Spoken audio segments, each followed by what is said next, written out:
This single house cost $60 million. That is more than the GDP of a small country.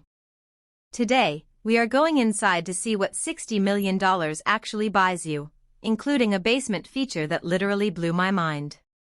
Let's go. We start in the living area, and yes, those glass walls slide straight into the structure at the touch of a single button. But look at this primary suite. The bed alone is bigger than a New York City studio apartment. The walk-in closet is double-story, climate-controlled, and features biometric security just to get to the handbag collection. Now down to the lower level. Most houses have a basement. This place has a full subterranean showroom that holds 12 supercars, complete with a hydraulic car elevator and a rotating display platform. Right next to the garage? A wellness resort. We're talking a full tile cold plunge, infrared sauna, and a private massage studio. You literally never have to leave. If you get bored, you've got a commercial-grade IMAX home cinema with custom leather recliners and a built-in candy wall.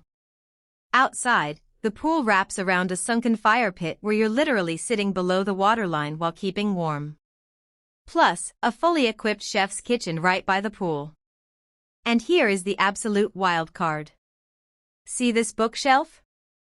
Push right here, and it opens into a hidden, soundproof subterranean speakeasy with a $500,000 wine cellar. So, if you had a spare $60 million lying around, would you buy this place, or build your own from scratch? Drop a comment below, hit that subscribe button for more crazy property tours, and I'll see you in the next one.